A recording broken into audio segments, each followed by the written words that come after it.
Applying attributes to type. So when we look at our type, even though Photoshop is not a typography tool per se, it can still do a lot of really cool things with type. And let's take a look at those. So when we look at our options with type, we need to open up a couple of additional panels. So if I use my type tool and I click on my text, remember our option bar changes according to the options for my text. I do have a little icon here, and this icon opens up two panels, the character panel and the paragraph panel. These are the two most important panels to have visible when you're dealing with type in Photoshop. If you don't see that, you can also open them up under Window. So under Window, here's Paragraph, and here is Character. It's checked right now because I do have it open and it's on top. Make sure that you don't go into character or paragraph styles. We're not there yet. So I'm going to go ahead and just have my character here. What I'm going to do is actually pull these off because I want them to be visible on my stage here while I'm working with type. So I drug them off, and I do have them kind of floating over here. We don't make sure it's not overlapping. So when we use our text here, our character panel really gives us all of the attributes that we can change with our type. Many of them we already looked at up here in the options bar. For instance, my font and the font style and the font size. So those items I've already adjusted or set up here in options.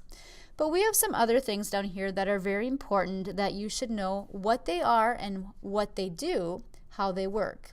So if we look at after the size, we have an icon here, and all of these you can see my cursor changes to a scrubby slider, indicating that I can click and drag on any one of these icons or the text and it will adjust the settings.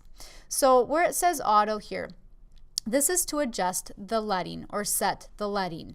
So leading, remember, is the space from baseline to baseline. So it's between those lines of type. Now in this case, this text is resting on a baseline. That's the line that text rests on. It's a single word. That's all that's there for this text object. So applying a change to the leading is not going to make a difference. Instead, I need to select my text down here. So let's go ahead and get this text selected. So I'm going to use my type tool and select. I could also go over to my layers and make it be the active layer. You can see this is text within a confined area. In fact, it has this box around that I can change, and it affects how my text flows. So the leading here automatically has been applied. Typically the automatic leading is about 20% in addition to what the font size is. So if I double click here, a quick little hint, if I single click, I click between two letters. If I double click, I get the word. If I triple click, I get the line. If I click 4 times, I get the entire paragraph. So now that everything is selected, let's go ahead and change my font size to 10 points. And what you'll see is the automatic actually is at 12 points. See that nothing changed when I moved it to 12 points? Let me do some extreme changes here and go maybe to 24. I'll double it. It looks like it's double spaced because now I have 24 points between baseline to baseline in my leading, and it spreads it out. Okay, so you can see what happens there. Now with my cursor in here, I also can do a Control or Command A to select all. Let's move back up to my my text here. All right, so I'm going to select my type, and I'm going to put my cursor right between the Y and the P. So the next item here is kerning, and kerning is between characters, so it's the space between characters. So I can adjust. Now this is very minimal. You'd only do this for headlines, something that's typically 24 point or higher. If I do a negative, and I'm going to do extreme, see how it moves together. If I do a positive, again, extreme here, it moves it apart. So typically when you're fine tuning, you're somewhere between 0 and -5, 0 and 5, 0 and -10. And it's all visual. Kerning just plays with the space between letters to make them feel more appropriate. And I maybe have gone too far with this one. Maybe doesn't need quite that much. But you get the idea. Kerning is between letters. The next one here is tracking. And tracking sets the spacing for the whole line. So if I again need to have it selected, it doesn't do anything when I change it over here by itself. I have to select. Photoshop has no idea what I'm trying to tell it to do unless I select my text. So there, it expands it. So now I have changed the tracking. And so tracking is for a word or a line where you're spreading all of the letters out. So kerning is between just 2 letters. Tracking is for the entire word, entire line, between all the characters that are selected. All right, what we have at the bottom here are some styling. And I tell people to be cautious with this. This is a scaling, and what you're doing when you're increasing this is you're actually stretching this in the vertical proportion. I can go back to 0 here. And the next one is in the vertical. Now you have to be cautious, especially when you're using some really nice fonts, that you're not destroying their attributes by doing this. So typically we say stay away from this. You know, there are times that you can certainly use it, but be cautious with it. All right.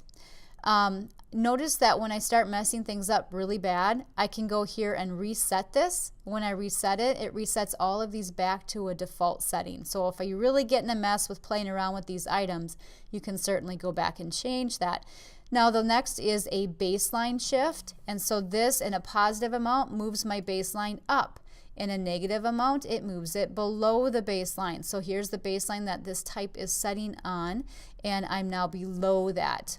So again, for interesting effects, you can do some fun things like that. And I'm going to type in a 0 there because that would be the default. All right.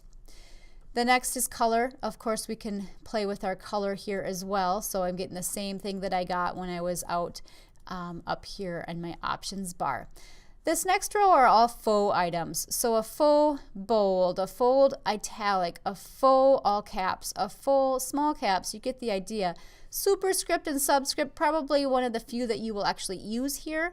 Remember, faux styling is not a good idea. It's a fake styling. It's something that the computer is trying to push onto this font. It's not the way the font was styled or designed. Moving on to the paragraph panel. The paragraph panel deals with the whole body copy. So whereas the character deals with individual characters and letters, the paragraph deals with the body copy.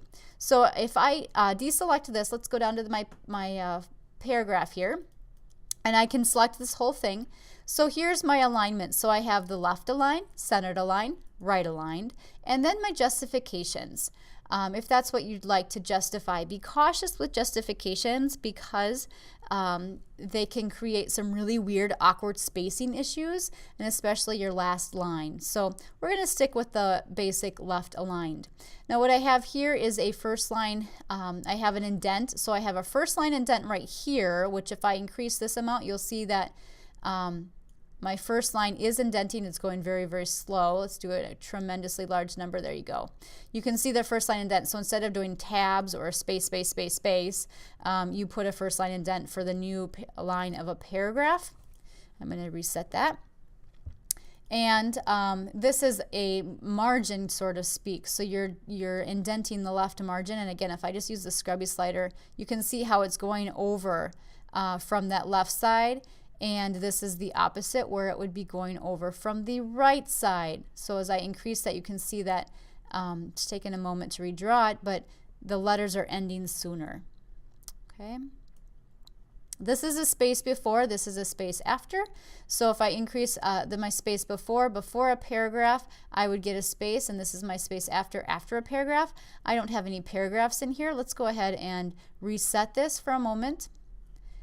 And let's actually add some paragraphs by pushing the return key. Every time you press your return key, you're adding a paragraph. So now let's double click or select all, Control A. and I'll increase my first line indent, and you'll see how I am adding spaces there between each of the paragraphs. Okay, and now if I add the space after, it adds spaces after. What happens if I have both going on? It's a cumulative effect. It adds this and this. So I'm ending up with, you know, about a 7.5 inch gap here, a point size extra between my paragraphs. So you have to be conscious and aware of what's happening with that. We'll go ahead and reset this. So between the character and the paragraph panel, you're going to find most all of your attributes for dealing with your type. Practice, play with them, get to know what each of those settings are.